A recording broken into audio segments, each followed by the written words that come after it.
So The Beaver is directed by Jodie Foster. It stars Mel Gibson, Jodie Foster, Jennifer Lawrence, and Anton Yelchin. This movie is about a man who is struggling with depression, and he finds a toy puppet beaver and decides to talk through this beaver and become the beaver, essentially. It's a little weird, it's a little different, but I kind of like that about this movie. I like how weird and different and original it is. Now, this came out in 2011, and it came out around the time that Mel Gibson decided he was going to do a comeback after all this weirdo craziness and all the controversy that went on between, there was phone calls, all that fun stuff. You want to learn about that, you go learn about that yourself. So this was an interesting movie, especially if I would have seen it around the time that Mel Gibson had actually made a comeback. I have to say, he does an amazing job in this movie. He really does a great job of, one minute, you see him as this super depressed guy, and then the next minute we see him as this crazy guy who is talking through this beaver.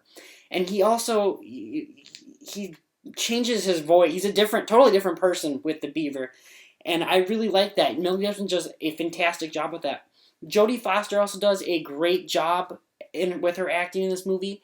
Anton Yelchin and Jennifer Lawrence, they are kind of friends in this movie, and they have fantastic chemistry. I loved their chemistry in this movie. This movie is written very well. I have a few problems with it. It's a little unrealistic at times. There are certain things that happen, and I'm like, no, that doesn't happen. That would never have happened. And it kind of takes away from the rest of the movie that it's not totally realistic, but it has more. It's a very realistic film. I guess it's not something impossible for a guy to pick up a beaver puppet and decide that this is his way of dealing with life and making that his therapy. So the movie is a little unrealistic, even when the movie is unrealistic. Essentially, at the beginning, I don't know. There was just moments that it was just a little unrealistic for me. It took me out of the movie. I have to say it was directed well, though. Jodie Foster did a great job. She, I think the biggest thing of a director is to, get great performances out of the actors. And she really does this, especially with Mel Gibson. Jennifer Lawrence, again, she's fantastic. Anton Yelchin, she did a good job of making them really connect, have great chemistry.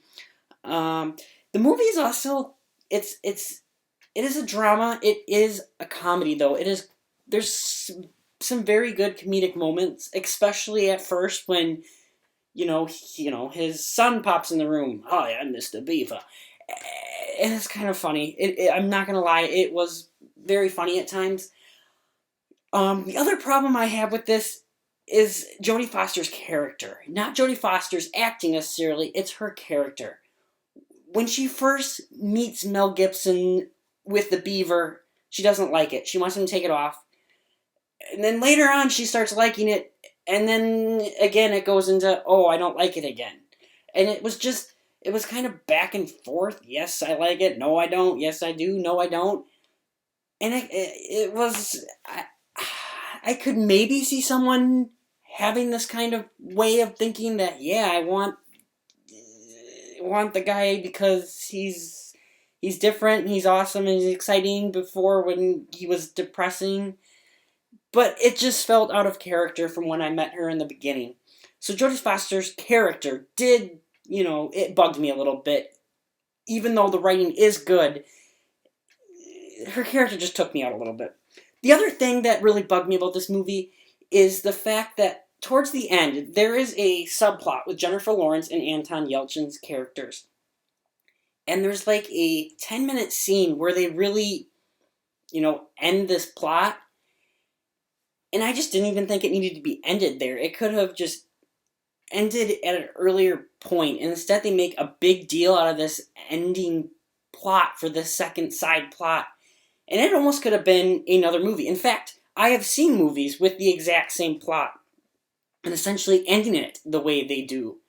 So that seemed very unnecessary for me. It took me out of the movie. It was just in my face, and I didn't like that little side plot, at least how that side plot ended. I liked the side plot when Anton Yelchin and Jennifer Lawrence are, hanging out, talking about the side plot and stuff, but then at the end, they really just throw it in your face. And that's when a couple unrealistic things happen that I did not appreciate. In the end, though, I would suggest seeing this movie. It is on Netflix. It is a little bit weird. It's a little bit different. So if you're not a big fan of weird, different, unoriginal things, it's not an action movie. It is a family drama kind of thing. It is weird. It is different. So if you like something like this, check it out. It's only an hour and a half long. So even if you don't like it, you've wasted an hour and a half. Get over it. In the end, I'm going to give this movie a 7 out of 10. So guys, if you like this review, you can check out my other review I did yesterday, Patriots Day. Also, I have my top 10 videos up. Check those out. And if you like this, hit subscribe, hit like, comment below. We'll see you soon.